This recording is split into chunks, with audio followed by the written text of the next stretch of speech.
Okay, one of the areas that we need to touch on is that with a pellet stove or a biomass stove, whether you're burning corn or pellet, you're going to have ash buildup. You're not going to have the creosote buildup like you will with a wood stove, but you're going to have ash left over, and that ash has to go somewhere. It's either going to get built up in the heat exchangers or down below the fire pot, or it's going to get built up in the chimney. So we have to make sure that we keep the stove clean. If you keep the stove clean, you're going to get plenty of airflow through the stove. Having fresh air to your fire pot is very important to combustion, having a clean combustion. Okay, so one of the things that you want to pay attention to, let's say that you come into the house, into the room, and your stove has gone out, and you're not really sure why. Okay, well, if the stove is out, there's a couple of things that can cause that. If it's a relatively new stove, maybe you just didn't have your air setting just right.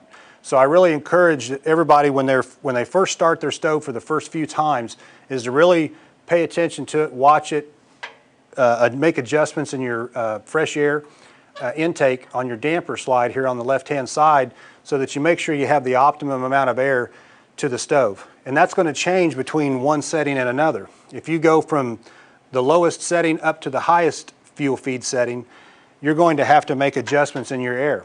The more fuel that you feed, the more air that you need. So if you have it on a number 1 and you're just burning on the lowest setting, you're going to have your fresh air intake set. Typically, you'll be able to burn your stove on a number 1, 2, and 3 without making hardly any adjustments at all to your damper. You're going to be able to pretty much keep it where it's at and burn from 1 to a number 3 setting. If you bump up to a 4 or a 5 setting, you're going to have to increase the amount of air to your fire pot. And you'll do that with your slide right here on the side. So what you're going to want to do is really pay attention to the fire, kind of get to know your fire. And it's going to take you a couple of times to get used to it, because once you've started the unit, you're going to see the fire, and if you haven't had a pellet stove before or a biomass stove, you don't know exactly what that fire is supposed to look like. So you want the fire to be straight up and down. You don't want a lazy fire where it's real orange and the flames tend to lay over on their sides. You want that flame up nice and tall, whether it's on a number 1 setting all the way through number 5. And you're going to be able to do that and control that with your air adjustment here on the side. So let's say you have it, you're burning on a number 4 or a 5 setting, two of the higher settings, and you've got your damper down too much. You don't have enough air to your fire pot. And you come back into the room and you notice that the fire's been smothered out. Well, what's actually happened is you've got too much fuel feeding with too little air, so now you've smothered your fire and it's gone out. And you'll notice you'll have a lot of unburned fuel left in your fire pot. Now let's say you got too much air. If you have too much air, let's say you're burning on some of the lower settings and you've got your air way too high, what you can do is actually blow the fire out. So the pellets don't have time to get ignited, they blow out, you come back and your stove's out. So I really encourage everybody the first few times that you start your stove that you pay attention to where you have your air setting, how the fuel's being burned, and like we said before, you want that fuel level in your fire pot to be below your stir rod. That stir rod travels right through the center of this fire pot. And you can look down in there and you can see the level of your fuel in there. And you want that fuel level to be down below that stir rod. Some of the other things that can cause the stove to go out is an auger jam.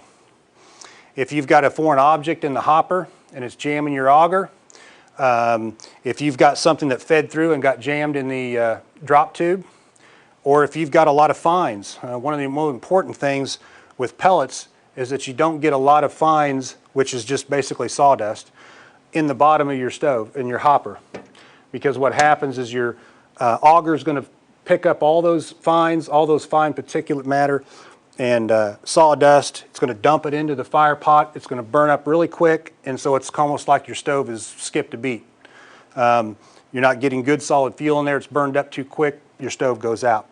So make sure that if you have bags of fuel, that you're screening them, if need be, to get all the fines and sawdust out of the bottom of the bag instead of dumping all that back into the hopper. One of the other things that can happen is you can actually have on that side of the stove, the right side of the stove is your exhaust blower. and you have a vacuum switch on your exhaust blower. We'll go into that a little bit more later. But your vacuum switch is there as a safety measure so that if your chimney gets plugged or you have a bird that builds a nest in your chimney or something of that nature, it'll actually put back pressure on that switch and cut off your auger feed. So you want to really, that goes right back to where we were talking about keeping your stove clean, keeping your chimney clean, making sure that you're getting your ports down here cleaned out periodically, and keeping all that ash cleaned out of it so that it doesn't get built up in your chimney and trip that. One of the other things that can cause your stove to go out is your power supply. You want to make sure that you're plugged into a grounded standard home outlet. Okay, if it's not grounded, if the polarity's off, or if you have trouble with power outages, those kind of things, those can all cause your control board to default out and cause the stove to go into a shutdown mode. So you want to make sure that you have your stove plugged into a surge protector and or a UPS, an uninterrupted power supply. And the nice thing about an uninterrupted power supply is that's something you can plug your stove into. You plug the power supply into the wall. It's got a battery backup in it. So if you have power blinks where the power shuts off for just a few seconds or even a few minutes, the stove will continue to run even though you don't have power continuously. And that's what an uninterrupted power supply will do for you. The other thing is the surge protector. The surge protector will protect obviously from surges and things of this nature and help protect your control board and keep the voltage nice and steady to your stove. The other thing that I always recommend is that during the spring and summer that you unplug your stove.